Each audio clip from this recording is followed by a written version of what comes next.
안녕하세요. 맑은 공기와 고요한 산등성이 아래 경기도의 한 작은 마을에서 살아가고 있는 여자입니다. 몇 해 전 이 평온한 일상에 균열을 일으킨 지금도 가끔 악몽처럼 떠오르는 소름 끼치는 사건이 있었습니다.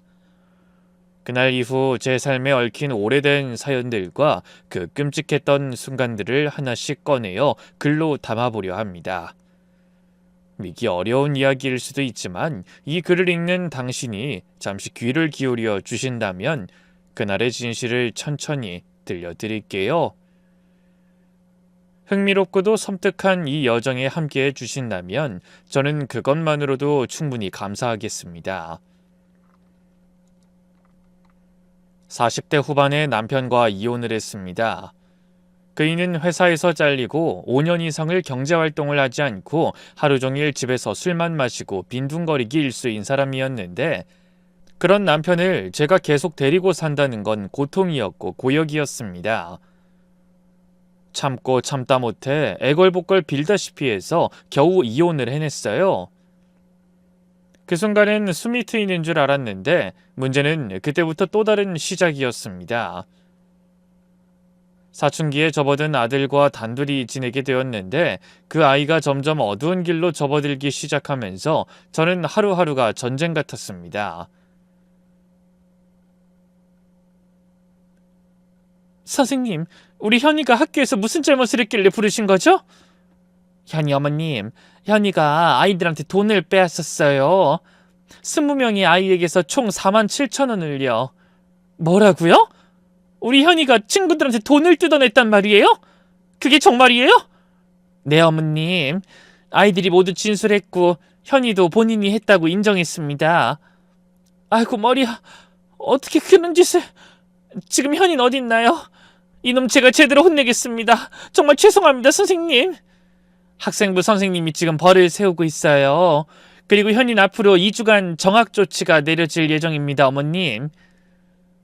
남편과 이혼한 뒤로 중학생 아들은 서서히 삐딱하게 나가기 시작했습니다.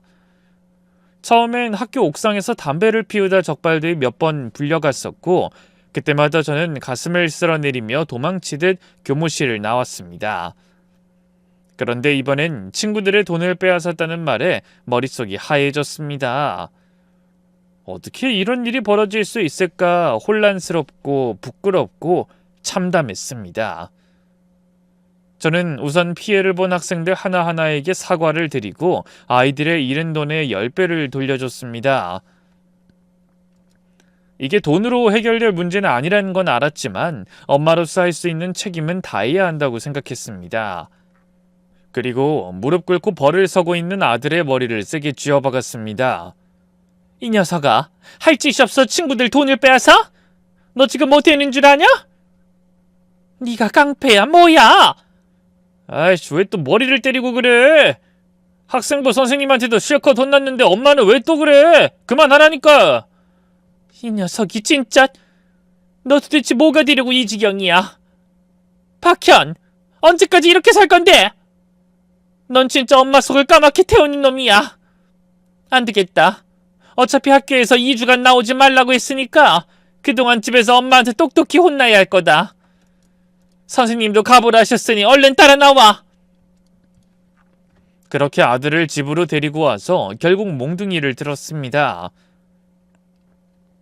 아들을 향한 정과 분노가 뒤섞인 손끝은 떨리고 있었지만 잘못한 게 너무나 컸기에 그냥 넘어갈 수 없었습니다.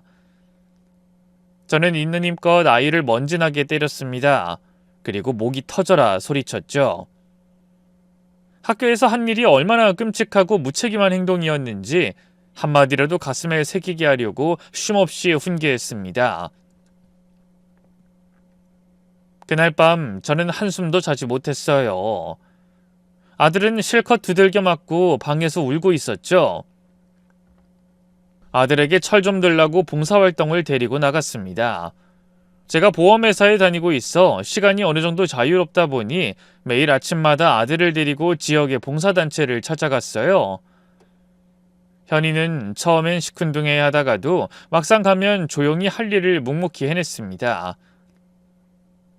봉사를 마치고 집에 돌아오면 말수는 적었지만 나름대로 반성하는 기색도 보이는 듯 했죠. 저는 그 모습에 그래, 이제 조금씩 나아지겠구나 싶어 마음을 놓고 있었는데 일주일쯤 지났을 무렵 아들이 집을 나가버렸습니다. 가출이었어요. 갑자기 아무 말 없이 흔적도 없이 사라졌습니다. 처음엔 친구 집에 갔겠지 싶어 기다려봤지만 해가 지고도 돌아오지 않자 불안해졌고 결국 경찰에 신고했습니다. 아들을 찾아 동네를 헤매고 지인들에게 연락을 돌리고 파출소에도 들락날락했지만 사흘 동안 아무 소식이 없었습니다. 그렇게 애가 타던 어느 날 문이 열리고 아들이 아무렇지도 않은 얼굴로 들어왔습니다. 돈이 떨어지니까 결국 돌아온 거였죠. 너 도대체 어디서 뭘 하고 다닌 거야? 그냥 답답해서 며칠 바람 쐬고 왔어. 뭐야? 한마디 말도 없이 집을 나간 녀석이 아주 당당하네? 너 찾는다고 경찰이며 엄마며 온 동네가 뒤집힌 거 알아? 내가 미칠 뻔했다고. 그래서 어쩌라고. 난 이렇게 멀쩡하게 돌아왔잖아. 넌 아직도 정신을 못 차렸구나. 네 그 버릇 싹 다 고쳐주겠어. 이리 안 와? 또 때릴 거야? 엄마, 그럼 나 또 집 나갈 거야. 나 건들지 마. 아들이 말끝마다 가출하겠다고 협박을 하니 저는 손도 못 대고 말 한마디 똑바로 못하겠더군요. 눈앞에 멀쩡히 돌아온 건 다행인데 이걸 어떻게 다뤄야 할지 막막하고 머릿속이 하얘졌습니다.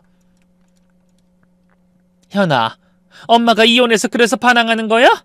아니면 다른 불만이 있는 거니? 제발 속 시원하게 말 좀 해봐. 아니야, 그런 거 없어. 아빠가 한심해서 이혼한 거잖아. 난 그거 이해해. 내가 왜 불만이겠어. 그럼 도대체 뭐가 문제야? 엄마가 어떻게 해야 네가 학생답게 지낼 거냐고. 대체 엄마가 뭘 더 해야 되는데? 내가 얼마나 큰 잘못을 했다고 이러는 건데. 알았어, 알겠다고. 앞으로 조용히 지낼게. 현이는 마치 대화를 더는 하고 싶지 않다는 듯 손사래를 치며 말끝을 흐리고 방으로 들어가 버렸습니다. 저는 문 앞에서 한참 서 있었지만 문을 열고 들어가거나 더는 소리치지 않았습니다. 괜히 또 손을 댔다간 이번엔 더 큰 일이 벌어질 것 같은 불안감이 온몸을 짓눌렀거든요. 그래서 그냥 내버려뒀습니다. 그 다음 날 저는 아들을 데리고 청소년 상담센터로 향했습니다. 이젠 혼내는 걸로는 안 되겠다 싶었고 아이가 진짜로 마음속 이야기를 꺼낼 수 있는 곳이 필요하다고 생각했기 때문입니다. 상담실에 들어가자 아들은 그 어느 때보다 조용하고 진지한 표정이었습니다. 평소와는 달리 장난도 없고 말투도 낮았어요. 상담 선생님은 굳이 과거의 잘못을 하나하나 들춰 말하기보다는 지금 이 순간 아들이 어떤 마음인지부터 물어봤습니다. 그랬더니 아이는 조심스럽게 이렇게 입을 열었죠. 그냥 저도 모르게 일을 저질렀어요. 담배 피우는 게 뭔가 멋있어 보여서 시작했고요. 친구들 돈을 빼앗은 건 뭔가 강해 보이고 싶어서요. 엄마랑 아빠가 이혼하고 나니까 왠지 제가 더 강해져야 할 것 같은 느낌이 자꾸 들어서. 근데 그 방법이 잘못된 거였던 것 같아요, 선생님. 그 말을 듣는 순간 저는 더는 참지 못하고 눈물이 왈칵 쏟아졌습니다. 아들이 어린 나이에 그렇게 무거운 책임감을 짊어지고 있었다는 사실이 가슴을 아리게 했죠. 제가 아들을 지켜줘야 했는데 도리어 어른들의 불화로 아이를 망가뜨린 건 아닐까? 그 자리에 주저앉고 싶을 만큼 깊은 죄책감이 몰려왔습니다. 상담을 마치고 집으로 돌아오는 길. 평소 같으면 잔소리라도 했겠지만 그날만큼은 단 한마디도 나오지 않았습니다. 입을 때려 하면 목이 메어오고 아무 말도 할 수 없었어요. 왜냐하면 그 아이를 그렇게 만든 사람이 바로 저였기 때문이었죠. 저녁 무렵 마음을 겨우 추스르고서 아이에게 말을 걸었습니다. 현이야, 네가 알게 모르게 충격을 많이 받았던 모양이다. 이 엄마 때문에 상처를 많이 받은 것 같아서 정말 미안하다. 아니야, 엄마. 엄마가 잘못한 건 없지. 아빠가 그렇게 한심하게 살지만 않았어도 이용 같은 건 안 했을 거 아니야. 그리고 엄만 항상 최선을 다했잖아. 나한테도 밖에서 일할 때도 늘 열심히 했잖아. 엄마 덕분에 나 굶지 않고 이렇게 잘 살고 있잖아. 그냥 내가 사춘기가 세게 온 것 같아. 미안해, 엄마.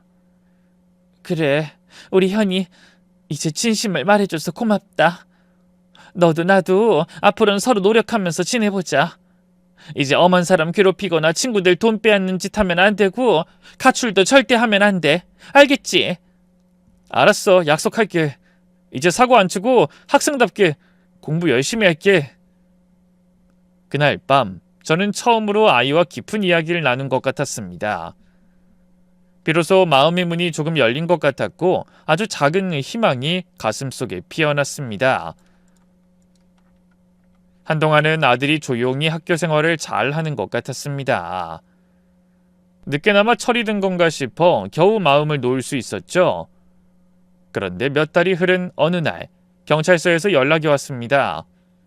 가슴이 철렁 내려앉은 채 달려갔더니 아들이 다른 학교의 짱이라는 학생과 싸움을 벌였고 그 학생을 병원에 입원시킬 정도로 때려서 경찰에 입건됐다는 말이었습니다.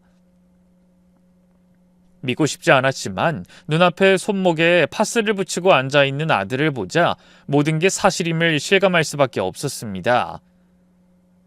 박현, 이번엔 또 뭐야? 다른 학교 애를 때렸다고? 너 진짜 왜 그러는 건데? 엄마 별거 아니야. 그냥 학교 짱끼리 싸움을 좀 한 거야. 이놈이, 너 진짜 깡패처럼 살 거냐? 나중에 커서 깡패가 되려고 환장했냐고? 저는 울분이 치밀어 손이 부들부들 떨렸습니다. 대체 어디서부터 잘못된 건지, 어쩌다 이 지경까지 온 건지 머릿속이 새하얘졌어요. 그 와중에도 상대 학생의 어머니가 병원에서 경찰서로 오셨고 저는 고개를 깊이 숙여 사과드렸습니다. 그랬더니 그 어머니는 분노를 참지 못하고 제 뺨을 그대로 내리쳤습니다. 진짜 깡패놈을 키우셨던데요? 어떻게 애를 그렇게까지 팰 수가 있는 건지 이해가 안 됩니다. 저 가만히 있지 않을 거예요. 아줌마 아들 콩밥 먹일 겁니다. 어머님 정말 죄송합니다. 제가 자식을 잘못 키웠습니다. 단 한 번만 선처해 주세요. 제가 어떻게든 책임지겠습니다. 저는 경찰서 바닥에 무릎을 꿇고 두 손을 싹싹 빌며 사과드렸습니다. 머리가 땅에 닿을 만큼 숙였고 가슴속에선 살점이 찢어지는 것 같았습니다. 그 순간 담당 경찰관이 조용히 말했습니다. 싸움은 쌍방이었고 맞은 학생도 먼저 도발을 했다는 진술이 있었다며 이럴 땐 좋게 합의 보는 게 서로를 위해 낫다고요. 그 말을 들은 상대 어머니는 순간 망설였고 곧 쌍방이라는 사실을 받아들이고는 어렵게 고개를 끄덕였습니다. 결국 제 아들을 용서하고 합의해 주시기로 했습니다. 경찰서에서 아들을 데리고 나오며 아무 말도 하지 않았습니다. 하늘은 흐렸고 제 가슴도 뿌연 안개처럼 먹먹했습니다. 마침 근처 마트가 보여 두부 한 모를 사들고 나와 아들 앞에 들이밀었습니다. 이거 먹어. 해. 엄마, 내가 깜빵에 다녀온 것도 아닌데. 너 학생 아니라 성인이었으면 깜빵 가고도 남았거든? 얼른 하라고 했어? 억지로 아들의 입을 벌려 두부를 한 입 먹이고 우리는 집으로 돌아왔습니다. 집에 오자 아들은 멋쩍은 얼굴로 연신 사과를 했습니다. 엄마 미안해. 진짜 미안해. 다시는 사과 안 칠게. 진짜야. 죄송해요. 내가 너무 철이 없었어. 저는 아들이 사과하는 말에 마음이 약해지기도 했지만 그냥 넘길 순 없었습니다. 그래서 저는 몽둥이를 들었습니다. 그리고 아들이 진땀이 나도록 정신이 번쩍 들 만큼 제대로 혼을 내줬습니다.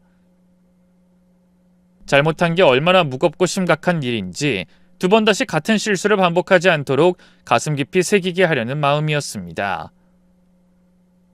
곧 고등학교에 올라간 아들은 2학년 때까지는 여전히 사고를 많이도 쳤습니다. 특히 쌈박질이 잦았는데 다행이라 해야 할지 약한 아이들을 괴롭히는 건 아니었고 주로 싸움 잘하는 아이들과 서열을 가리겠다는 이유에서 벌인 일이었기에 대부분 쌍방폭행으로 처리됐습니다. 그래도 그건 그거고 정신을 똑바로 차리라고 저는 집에 돌아오면 입에 거품이 나도록 훈계를 했습니다. 중간중간 담배를 피우다 적발돼 학교에 불려간 적도 있었고 수학여행 땐 친구들과 몰래 술을 마시다 걸려서 또 정학을 맞고는 자숙의 시간을 보내야 했습니다. 이렇게 속을 썩이던 아들이 믿기 힘들게도 고3이 되던 해 기적처럼 달라졌습니다. 어느 날 집에 들어왔는데 거실에 앉아 조용히 책을 들여다보고 있는 아들의 모습이 보였습니다. 현아, 너 지금 뭐하니? 설마 공부하는 거야? 엄마, 공부해서 대학 가야지. 세상에나, 공부랑 탐 쌓고 살던 네가 공부를 한다고? 엄마가 그렇게 목이 터져라 소리쳐도 듣는 둥 마는 둥 하던 네가 지금 수능 공부를 한단 말이야? 이게 진짜야? 해가 서쪽에서 떴나? 엄마 그만 좀 놀려. 나도 이제 마음 잡았어. 꼭 좋은 대학 가서 멋진 회사에 들어갈 거야. 엄마, 내가 그동안 마음고생 얼마나 시켰는지 알아. 그거 다 갚아줄게. 나중에 내가 꼭 엄마 호강시켜 줄 테니까 아무 걱정하지 말고 지켜봐줘. 그 말을 듣는 순간 저는 울컥했습니다. 세상에 우리 아들이 이 아이 입에서 호강이란 말이 나오다니 가슴이 뭉클하고 눈물이 핑 돌았습니다. 우리 아들이 드디어 철이 들었구나. 그래 현아, 사고는 그만 치고 고3인 지금은 공부만 해. 나중에 깡패 같은 거 되지 말고 평범하고 착한 사람, 좋은 어른이 되어다오. 알았어 엄마, 이제 나만 믿어. 그날 이후 아들은 진짜로 더는 사고를 치지 않았습니다. 매일 새벽까지 책상 앞에 앉아 공부를 했고 주말에도 도서관을 들락날락하며 열심히 수험 생활을 이어갔습니다. 그렇게 열심히 달려간 끝에 수능 시험을 치렀고 놀랍게도 예상보다 훨씬 더 좋은 점수가 나왔습니다. 결국 수도권에 있는 대학에 당당히 합격하게 되었습니다. 대학을 2년 동안 성실하게 잘 다니다가 군대를 다녀온 아들은 제대 후 복학해 남은 학기를 최선을 다해 마쳤고 결국 우수한 성적으로 대학을 졸업했습니다. 그 예전 사고뭉치였던 시절을 떠올리면 지금 이렇게 건강하게 커주고 또 스스로 길을 찾아 나가는 것만으로도 제게는 눈물이 날 만큼 고맙고 감사한 일이었죠. 대학 졸업과 동시에 아들은 한 번에 대기업에 취직까지 해냈습니다. 그 소식을 듣고 저는 너무 기뻐서 한참을 멍하니 앉아있다 겨우 입을 뗐습니다. 현아, 네가 그 큰 회사에 들어갔다니 정말 대단하다. 사람이 어떻게 이렇게 달라질 수가 있니? 엄마가 날 그렇게 혼내면서 키웠잖아. 맞고 욕먹으면서 정신 차린 거지. 그래, 내가 매를 많이 들긴 했지. 그래도 이렇게 잘 커줘서 엄만 고맙다. 이젠 정말 더 바랄 게 없어. 아니야 엄마, 내가 아직 엄마 호강도 못 시켜드렸는데 왜 벌써 소원이 없대. 그리고 아들이 장가가고 애 낳는 것도 보셔야죠. 아이고 그런가? 그럼 우리 아들이 행복하게 잘 사는 거 다 보려면 내가 건강을 잘 챙겨야겠다. 요즘 100세 시대잖아. 건강만 잘 챙기면 엄만 손주가 결혼하는 것까지도 다 볼 수 있어. 그래. 우리 아들이 잘 사는 거 다 보고 그 다음에 천천히 가야지. 벌써 엄마가 환갑을 넘겼으니 너도 얼른 장가를 가야겠다. 사실 만나는 여자 있어. 조만간 소개해 줄게. 며칠 뒤 아들은 정갈하게 차려입고 여자친구와 함께 집으로 들어섰습니다. 아들 여친은 외모도 단아하고 말투도 정중해서 첫인상은 참 괜찮았습니다. 깨끗하게 묶은 머리, 또렷한 이목구비에 미소까지 곱게 머금고 있었죠. 하지만 입을 여는 순간 어딘가 모르게 낯선 기운이 스며들었습니다. 아가씨 하는 일이 투자라고 했죠? 혹시 다른 직장은 안 다니고 투자만 하시는 건가요? 네 어머님, 요즘은요 머리를 써서 돈을 버는 시대예요. 저는 비트코인으로도 대박 터뜨렸고요. 미국 주식으로도 재미를 많이 봤어요. 앞으로도 다양한 투자로 떼돈을 벌 계획이에요. 현희 씨랑 둘이서 일 안 하고 느긋하게 사는 인생을 꿈꾸고 있거든요. 아, 어머님도 혹시 투자에 관심 있으세요? 저한테 맡기시면 원금 보장은 기본이고요. 몇 배로 불려드릴 수 있어요. 순간 저는 말문이 턱 막혔습니다. 겉모습은 참 단정하고 성실해 보였는데 이 말하는 내용은 도무지 진심인지 허풍인지 알 수가 없었습니다. 어디선가 본 듯한 듣기 좋은 말로 현혹하는 사람들, 그들과 비슷한 냄새가 났습니다. 직업도 불분명한 채로 떼돈만을 말하는 아들 여자친구에게 마음이 편해질 리 없었죠. 하지만 문제는 아들이 이미 그녀와 결혼까지 생각하고 있다는 점이었습니다. 그 단호한 눈빛과 확신에 찬 말투를 보니 마음을 굳힌 것이 분명했습니다. 아들 여자친구가 집을 나간 뒤 저는 조용히 아들에게 말을 꺼냈습니다. 현아, 저 여잔 좀 아닌 것 같아. 왜? 내 여자친구가 얼마나 똑똑하고 잘났는데 성격도 완전 좋다고. 네가 연애하니까 다 좋게 보이는 거지. 사랑에 눈이 멀면 원래 다 그렇게 보여. 하지만 엄마 눈엔 느낌이 좋지 않아. 아니 솔직히 말하자면 위태로워 보여. 아이 엄마, 내가 확실히 아는데 진짜 괜찮은 여자야. 저런 여자 다시 만나기 힘들다고. 나보다 돈도 훨씬 잘 벌고 지혜롭고 현명하고 야무진 사람이야. 투자 얘기 좀 했다고 사기꾼처럼 보는 거야? 절대로 그런 사람 아니니까 너무 걱정하지 말고 안심해.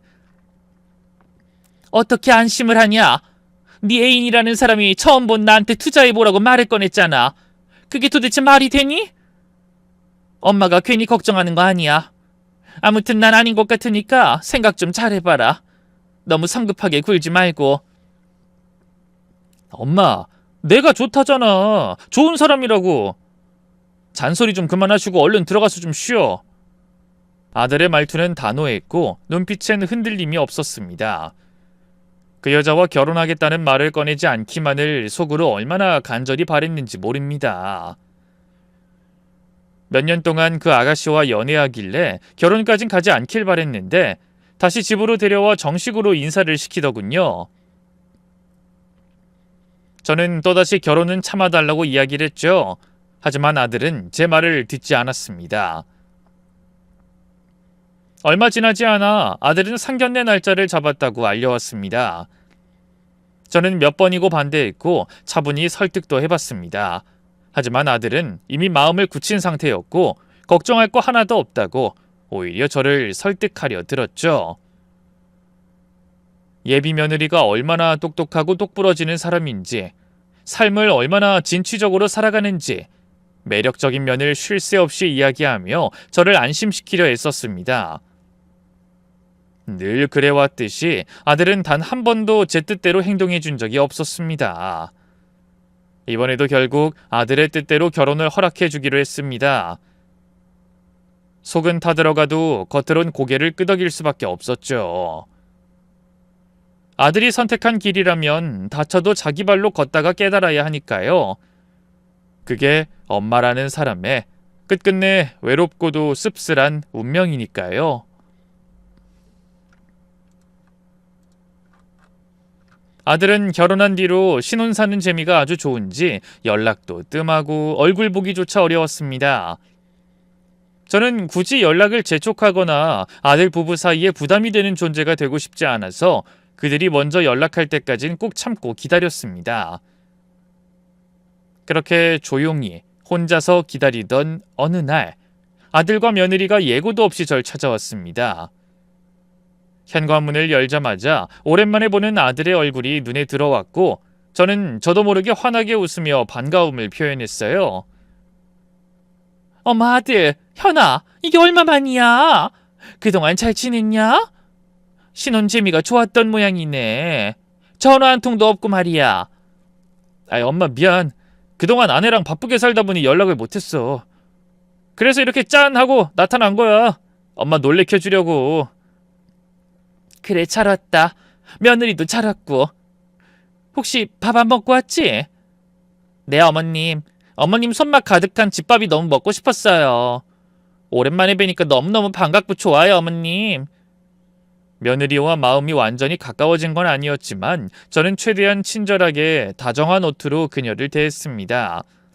무엇보다 제 아들과 함께 사는 사람이니 정성을 다해 식사를 차려주고 말 한마디도 신중하게 골라가며 따뜻한 표현만 했습니다. 며느리가 먹는 게 아주 복스럽네. 얼굴도 예쁘고 성격도 참 좋은 게 요즘 여자들 같지가 않아. 며느라, 우리 아들 좀 잘 부탁한다. 언제 어디로 튈지 모르는 녀석이라 네가 좀 잘 붙잡아 둬야 해. 어머님, 이기가 얼마나 똑똑하고 현명한데요. 저보다 훨씬 나은 사람이에요. 아참, 얼마 전에 투자를 본격적으로 하겠다고 다니던 회사도 정리했어요. 뭐라고? 지금 뭐라고 했니? 회사를 관뒀다고? 그 순간 제 귀를 의심했습니다. 아들이 어렵게 들어간 그 큰 회사는 누군가에겐 꿈의 직장이었고 남들이 들어가고 싶어 안달을 내는 곳이었습니다. 그런 회사를 투자 하나 믿고 관뒀다고? 순간 등줄기를 타고 싸늘한 기운이 올라왔습니다. 현아, 이게 무슨 소리냐? 너 진짜 회사를 그만뒀어? 아들은 매우 자랑스럽게 어깨를 으쓱이며 대답했습니다. 관뒀어. 4년 채우고 받은 퇴직금이랑 모은 돈으로 투자 시작했는데 흐름이 아주 좋아. 엄마, 이런 식이면 금세 떼돈 벌어서 부자 될 것 같아. 뭐야? 아무리 그래도 그렇게 회사를 그만두는 건 아니지. 안정적인 수입이 있어야 가정이 돌아가는 거 아니냐? 엄마, 안정적인 직장이라는 건 다 옛말이야.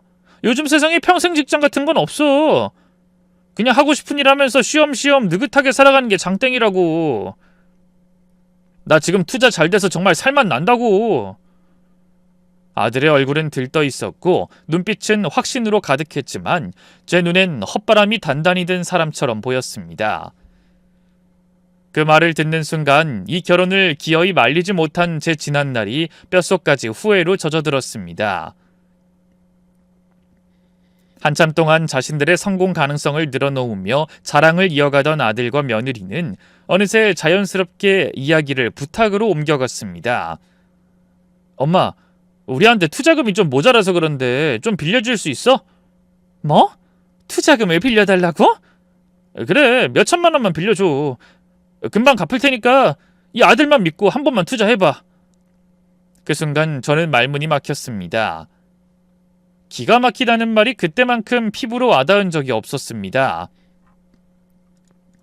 며느린 뒤이어 감미로운 말투로 절 설득하려 들었습니다. 어머님, 투자금만 조금 도와주시면 이자까지 보태서 꼭 돌려드릴게요. 저희가 이번에 투자하려는 쪽은 정말 확실한 데라 저희 가진 돈 다 넣으려고 하거든요. 위험한 거 아니니? 지금 너희 얘기 들어보니까 가진 돈을 몽땅 투자하겠다는 걸로 들리는데 그게 맞는 거야? 어머님, 저는 확신이 없으면 절대 시작도 안 해요. 완전 확실하니까 걱정하지 마세요. 이건요, 저희만 잘 살자는 게 아니고요. 어머님께도 기회를 드리는 거예요. 같이 한 배를 타자고요. 저는 가진 재산이 약간은 있었지만 그걸 이런 식으로 날려버릴 수는 없었습니다. 그리고 무엇보다도 제 아들이 그 좋은 회사를 그만두고 며느리의 말에 홀린 듯 이 방향으로 간다는 게 도무지 마음에 들지 않았죠. 그래서 단호하게 제안을 거절했고 아들에게 쓴소리를 했습니다. 현아, 너 이런 방식으로 사는 거 아무래도 아닌 것 같다. 투자고 뭐고 난 영 마음에 안 들어. 그 좋은 회사 때려치운 것도 너무 화가 나고 네 처한테 홀려서 그런 결정한 것 같아. 정신 좀 차려라 제발. 엄마 지금 뭐라는 거야? 우리가 무슨 불법적인 걸 하는 것도 아니고 똑똑하게 머리 써서 돈 버는 건데 못 믿어? 그리고 엄마한테도 기회를 주는 거라고. 왜 그렇게 부정적으로 받아들여? 왜 우리를 못 믿어? 현아, 난 불로소득은 성에 안 차는 사람이야. 평생 발로 뛰면서 벌어온 사람이거든. 너희가 이렇게 찾아와서 투자금 빌려달라는 건 난 탐탁지 않아. 제발 정신 좀 차리고 평범하게 살아. 그게 결국 너희 인생 지키는 길이야. 결국엔 우릴 못 믿겠다는 거네. 엄마 눈엔 우리가 엄마 등쳐먹으려고 작정하고 찾아온 거로 보이나 보지? 우리가 사기치러 온 걸로 보여? 진심으로 얘기하고 있는데. 아유, 아들아, 정신 좀 차려라. 며느리, 너도 정신 차리고. 제가 길게 한숨을 내쉬며 그렇게 말하자 아들과 며느린 얼굴이 굳더니 말없이 벌떡 일어나 자리를 정리했습니다. 서로 기분이 상한 채로 헤어진 뒤 몇 달 동안은 얼굴조차 볼 수 없었습니다. 제가 아들에게 전화를 하면 엄마 나 지금 바빠. 나중에 다시 연락할게. 라고 짧은 인사말 뒤에 통화는 늘 싱겁게 끊어졌습니다. 돈을 주지 않았다는 서운함 때문인지 봄이와 꽃이 피고 계절이 바뀌도록 아들의 얼굴을 한 번도 보지 못했습니다. 그러던 중 가정의 달 5월이 다가왔고 어버이날이 밝아오자 마음 한구석이 괜히 허전했습니다. 전화 한 통, 메시지 하나라도 보내주면 좋았을 텐데 아들 부부는 아무런 연락도 없었습니다. 혼자 조용히 주방에서 라면이나 끓여 먹으려 물을 올리고 있는데 갑자기 초인종 소리가 울렸습니다. 깜짝 놀라 인터폰 앞으로 달려가 확인해 보니 그 낯익은 얼굴 둘이 보였습니다. 아들과 며느리였죠. 저는 그 순간 그동안의 서운함은 까맣게 잊은 채 얼른 현관문을 열고 반가운 얼굴로 마주했습니다. 현아, 며느라, 이게 얼마만이니? 2달은 넘었지? 엄마 오랜만이야. 그동안 연락 못해서 미안. 근데 이게 무슨 냄새야? 라면 끓였어? 그냥 대충 끼니 때우려고 했지 뭐. 아이 엄마 라면은 버리고 우리랑 맛있는 밥 먹으러 가자. 어버이날인데 제대로 효도하러 왔다니까. 같이 나가자. 지금? 아유, 그래. 그럼 옷만 갈아입고 나올게.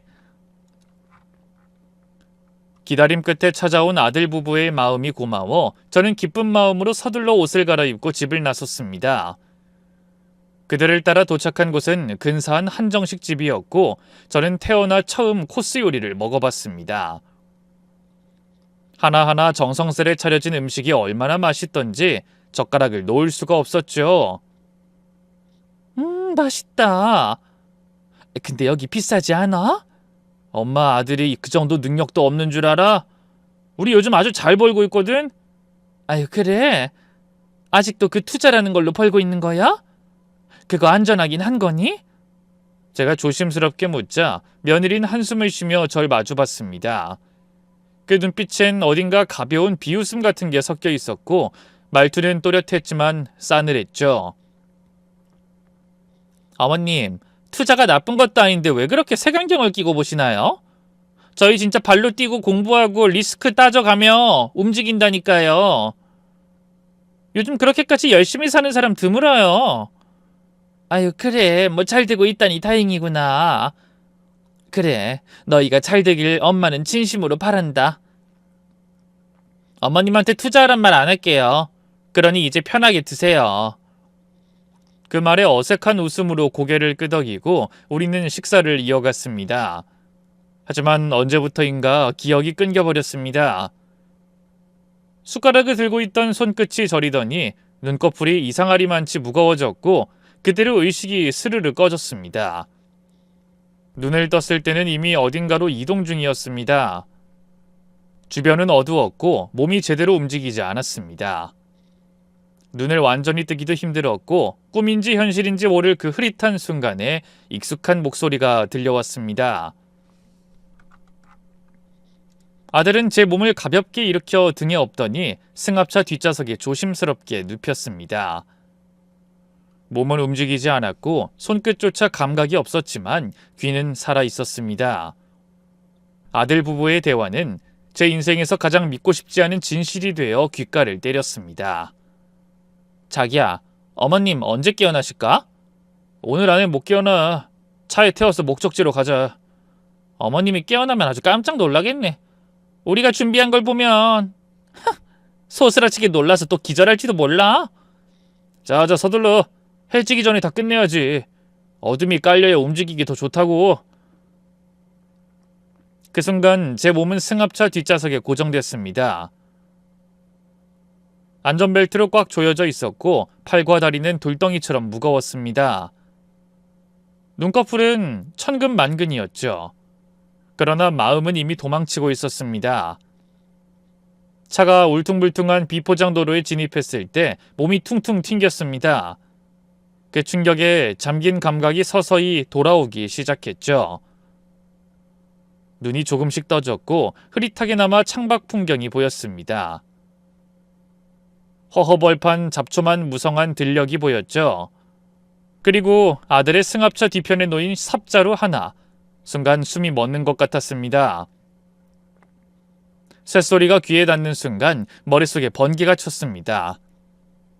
전에 돈을 빌려주지 않았다고 어버이날에 이런 일을 벌이는 것일까? 내 재산을 받아내려고 이런 짓을 하는 것일까? 그때 들려온 대화는 제 심장을 망치처럼 내려쳤습니다. 자기야, 어머님 자산이 얼마나 돼?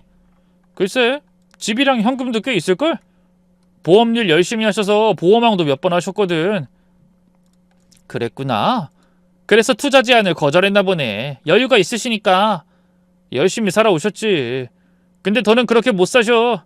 우리가 마무리를 해드릴 테니까. 그래, 오늘 제대로 흙냄새 맡게 해드리자. 편하게 쉬시게. 삽, 흙, 해가 지기 전 모든 단어가 칼날처럼 살을 파고들었습니다. 이대로 아들 부부가 원하는 대로 당해주면 안 된다는 생각이 들었고 그 순간 온몸의 세포가 비명을 지르듯 다시 살아나기 시작했습니다. 발끝에 살짝 감각이 돌아오고 숨을 깊이 들이마셨습니다. 간신히, 작게, 아주 작게 손가락을 움직일 수 있었습니다. 이윽고 차가 멈췄습니다. 실눈을 떠보니 숲속에 도착했습니다. 저는 어떻게 해야 할지 머릿속으로 온갖 생각이 휘몰아치기도 전에 아들과 며느리가 차에서 내리더니 망설임 하나 없이 뒷좌석 문을 열었습니다. 그리곤 제 몸에 손을 대며 끌어내리려 했습니다. 그 순간 뇌 속 어딘가에 숨쉬고 있던 생존 본능이 폭발하듯 솟구쳤고 저는 눈을 번쩍 뜨며 아들의 울대를 있는 힘껏 가격했습니다. 엄마! 어머님 정신이 드세요? 근데 왜 그러세요? 몰라서 묻는 거냐? 이 못된 것들아? 다음은 네 차례다. 저는 말이 끝나기 무섭게 옆에 있던 며느리의 얼굴을 향해 고개를 돌렸고 그녀의 귀를 그대로 이로 물어버렸습니다. 며느리의 비명이 숲속 어귀를 찢고 퍼졌습니다. 비명이 숲속을 울릴 때 아들과 며느린 아픔에 놀라 뒤로 물러섰고 저는 그 순간을 놓치지 않고 힘겹게 몸을 일으켜 차에서 뛰쳐나왔습니다. 발은 후들거렸지만 살겠다는 의지 하나로 저는 죽을 힘을 다해 숲속을 향해 달렸죠. 엄마 어디가? 여긴 숲속이야. 뛰어서 나가려면 1시간은 걸려. 엄마 제발 우리 말 좀 들어봐. 어머님 저희가 준비한 선물 보여드리러 온 거예요. 왜 이러세요 어머님. 거기서 멈춰주세요. 멈추라고? 니들 같으면 지금 이 상황에서 멈추겠냐? 소리를 꽥 지르며 발에 돌이 밟히든 풀에 발목이 감기든 아랑곳하지 않고 무작정 달렸습니다. 그런데 뒤에서 웅 하는 엔진 소리가 들리더니 아들과 며느리가 탄 차가 순식간에 제 앞을 가로막듯 달려와 멈췄습니다. 두 사람의 표정은 놀란 듯도 어이없다는 듯도 보였습니다. 엄마 어딜 그렇게 가? 도대체 왜 그래? 박현 너 어릴 때부터 싸움질에 돈 뺏는 거 일삼더니 이제 네 엄마까지 이렇게 하냐? 어버이날에 이런 짓을 저질러야겠어? 그게 무슨 말이야 엄마. 우리 진짜 보여줄 게 있어서 모시고 온 거야. 어서 타. 오해하지 말고 그냥 타봐. 보여준다고? 이 차에 태워서 숲 한가운데 데려와서 삽까지 싣고 와서 뭘 보여주겠다는 거냐? 나한테 무슨 짓 할지 다 안다고. 제발 엄마 무슨 말 하는 거야. 지금 엄마 진짜 제정신 아닌 것 같아. 숲 안으로 가면 다 설명해 줄게. 아들과 며느린 차에서 내렸고 저는 필사적으로 저항했지만 그들은 제 양팔을 붙들고 억지로 차에 태웠습니다. 몸이 완전히 회복된 게 아니었기에 힘으론 당해낼 수 없었습니다. 차 안에 타자마자 문을 열어보려 했지만 잠금 상태였습니다. 문 손잡이를 아무리 흔들고 발로 밀어도 꿈쩍도 하지 않았죠. 어머님, 그래봐야 소용없어요. 저희 그냥 선물 보여드리려는 거예요. 조용히 따라오세요. 믿고요. 이 무서운 것들아. 도대체 나한테 무슨 짓을 하려고 이러는 거야? 난 절대 니들 뜻대로 되지 않아. 이 숲속에 묻히고 싶지 않다고. 난 아직 죽을 준비 안 됐다고. 제 말에 아들과 며느린 그제야 잠시 말문을 잃은 듯 아무 대답도 하지 않았습니다. 정적이 너무 길게 흘렀고 그 고요 속에서 차는 숲속 깊은 곳까지 들어가다 이내 멈췄습니다. 차 문이 열렸고 두 사람은 또다시 제 몸을 끌어내렸습니다. 그리고 아들은 트렁크에서 삽자루를 꺼냈습니다. 심장이 요동쳤고 속으론 이제 진짜구나 하는 생각밖에 없었습니다. 박현, 너 진짜 이런 짓 해야겠어? 엄마를 여기까지 데려와서 이런 식으로 끝내겠다고? 엄마, 선물 보여주려고 한 거야. 여기 봐, 이 땅. 여기 우리 부부가 산 땅이야. 캠핑장 차릴 부지라고. 여기다 나중엔 엄마 집도 지어드릴 거야. 뭐라고? 이 땅을 샀다고? 그 삽은 뭔데? 첫 삽 뜨려고 온 거야. 내일부터 공사니까. 저는 상황이 전혀 이해되지 않았습니다. 공포와 의심으로 가득 찬 머릿속에 갑자기 투자니 캠핑장이니 하는 말들이 쑥쑥 들어오니 도무지 종잡을 수 없었습니다. 아들은 땅을 몇 번 툭툭 파내더니 손가락으로 멀리 평지를 가리켰습니다. 여기 내일부터 공사 시작이야. 오늘은 첫삽 뜨려고 엄마 모시고 온 거야. 어버이날에 보여드리고 싶었어. 여기가 우리가 준비한 선물이야, 엄마. 어때? 바람도 좋고 땅도 평탄하고 숲도 예쁘잖아. 그러니까 날 해치려고 데려온 게 아니라는 거야? 그제야 아들과 며느린 경악한 표정으로 서로를 바라보더니 며느리가 제 양 어깨를 잡고 울먹였습니다. 어머님 진짜 왜 그러세요?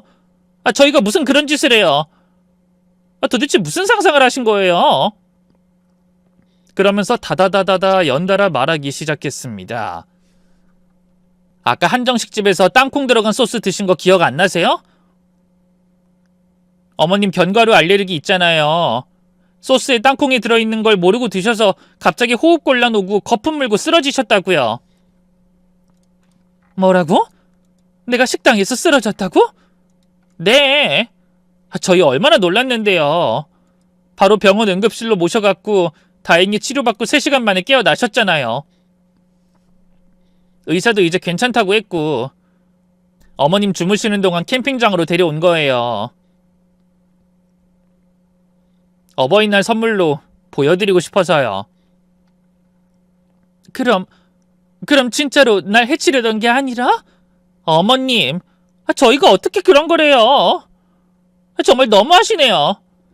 며느린 눈가에 눈물을 맺고 호소했고 아들은 고개를 떨군 채 입술을 깨물고 있었습니다. 그 순간 퍼뜩 병원 천장, 의사 얼굴, 심전도 소리, 링거줄, 기억이 스르르 떠올랐습니다.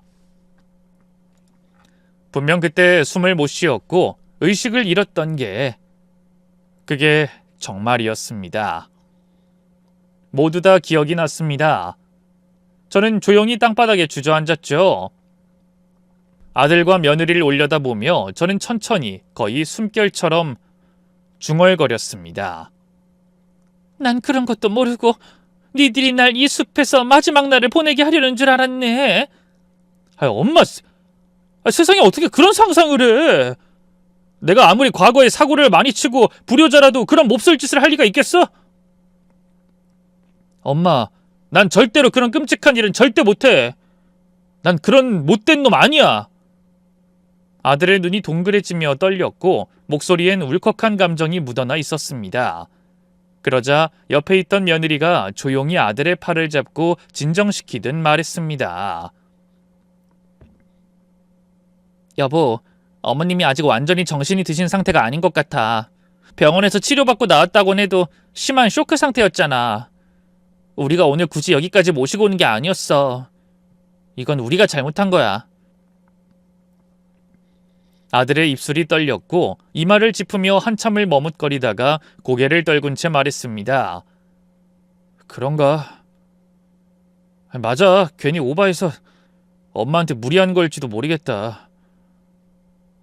어버이날이라 꼭 오늘 보여드리고 싶어서 그랬어. 저는 여전히 두근거리는 가슴을 진정시키며 그들의 말을 조용히 들었습니다. 둘은 흥분하지 않고 차분한 어조로 자신들의 계획을 하나하나 설명했습니다. 지금껏 투자로 큰 이익을 본 아들 부부는 그 돈으로 땅을 매입했고 여기에 캠핑장을 조성할 계획이랍니다. 게다가 제가 언젠가 무심코 숲공기 좋은 데서 말년 보내면 좋겠다라고 흘린 말을 듣고 아들이 제 집을 여기에 짓는 거라고 했어요. 그 말을 마음에 새겨두고 실제로 그 소원을 이뤄주려 했다는 겁니다. 현아, 며느라, 미안하다. 그리고 고맙다. 아유, 내가 망상에 빠져서 별짓을 다 했네. 아들, 울 때 괜찮니? 며느라, 귀 괜찮아? 어머머, 이빨 자국이 그대로 남아있네. 아이고, 아프겠다. 제가 당황스레 손을 뻗어 며느리의 귀를 쓰다듬자 그제야 며느리가 까르르 웃음을 터뜨렸습니다. 그 웃음소리는 나뭇잎 흔들리는 숲속 공기처럼 맑았고 저도 따라 웃음이 터져나왔습니다. 아들도 눈을 동그랗게 뜨더니 이 황당한 상황이 우습다는 듯 피식 웃으며 고개를 흔들었습니다. 오해가 그렇게 웃음으로 풀렸고 저는 진심으로 고개를 숙였습니다. 정말 내가 괜한 의심을 했구나. 미안하다. 이 엄마가 너무 많이 겁을 먹었나 봐. 내가 널 그렇게 봤다는 게 참 스스로도 부끄럽다. 그러자 아들은 고개를 저으며 말을 이었습니다. 엄마, 견과류 알레르기 있으신 거 알고 있었는데 내가 그 소스에 땅콩이 들어간 걸 못 봤어. 정말 미안해. 그거 먹고 그렇게 쓰러질 줄은. 아유, 나도 몰랐지. 소스가 고소해서 싹싹 긁어 먹었잖니. 아무튼 해프닝이다, 해프닝. 아주 진짜 영화 같은 일이었어. 아깐 진짜 놀라서 119 부르고 난리도 아니었어. 엄마가 개고품 물고 쓰러져서 정말 잘못되시는 줄 알고 얼마나 무서웠는지 알아? 병원에서 의사가 주사 놓고 겨우 진정된다고 해서 그제야 마음 났어. 근데 내가 이렇게 무리해서 숲까지 모셔온 거 솔직히 지금도 좀 죄송하네. 엄마, 지금은 어때? 괜찮아? 괜찮아. 아픈 데 없다. 우리 아들이 어버이날 선물로 보여주고 싶어서 데리고 온 거잖니. 현아, 엄마는 그 마음이 더 고맙다. 정말로. 제가 손을 내밀자 아들은 그 손을 꼭 잡았습니다. 그리고 며느리 쪽으로 시선을 돌리자 아들은 부끄러운 듯 살짝 웃으며 덧붙였습니다.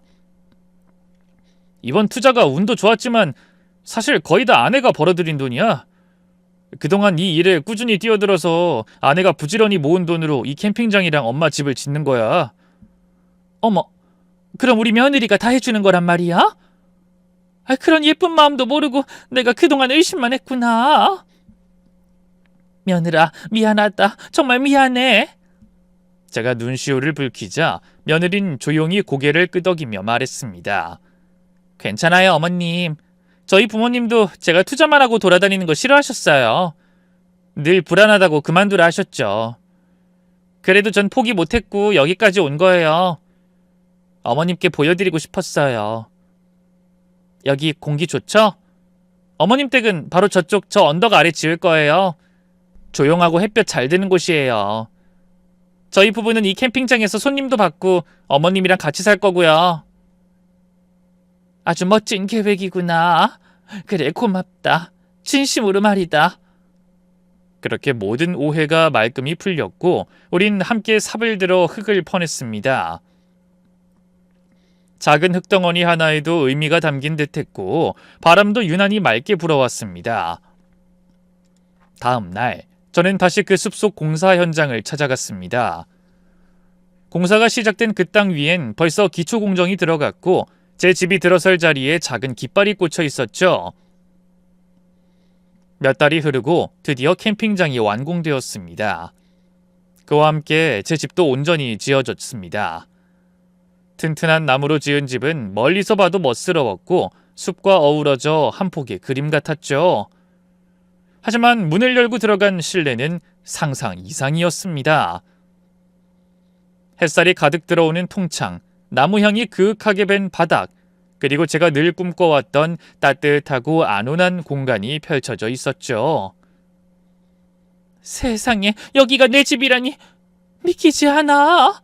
너무 좋다. 현아 며느라 고맙다. 진짜 고맙다. 감탄을 쏟아내는 제 얼굴을 보며 며느린 수줍게 웃으며 말했습니다. 바로 옆이 저희 집이에요, 어머님. 이제 진짜 우리 식구가 함께 사는 거니까 잘 지내봐요. 앞으로 저 좀 많이 예뻐해 주세요. 투자도 적당히만 할게요. 걱정하지 마세요. 그 말에 저는 며느리의 손을 꼭 잡으며 말했죠.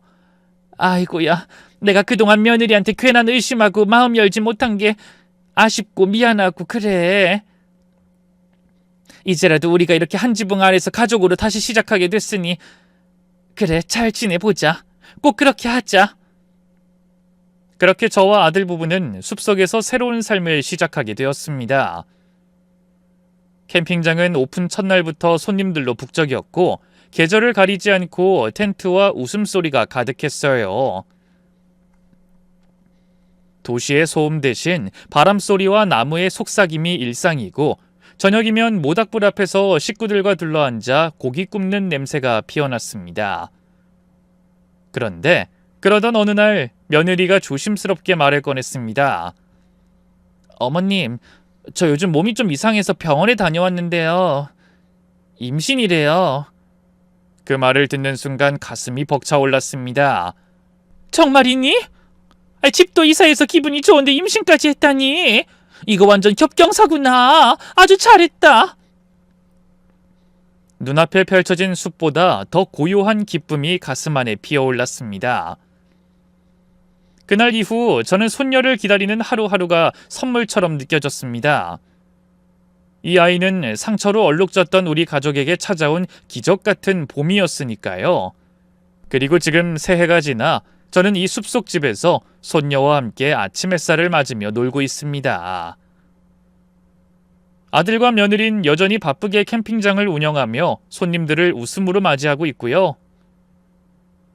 숲은 여전히 푸르고 새소린 여전하며 이곳의 공기는 한결같이 맑습니다. 무시무시한 오해와 두려움 속에서 아들을 의심하기도 했던 그날들이 이젠 오래된 꿈처럼 느껴집니다. 그때는 참 끝이라고 생각했는데 알고 보면 그게 우리 가족의 진짜 시작이었어요. 아들을 홀로 키우며 살아온 날들이 고되기도 했지만 지금 돌아보면 행복한 날들이 더 많았습니다. 이제 저는 더는 두려움 없이, 더는 외로움 없이 자식들과 함께 살아가려 합니다. 이 숲속에서 손녀의 웃음소리를 들으며 저의 말년은 그렇게 따뜻하게 흘러갈 것입니다. 제 이야기는 여기서 마무리할게요. 긴 이야기 들어주셔서 진심으로 감사합니다.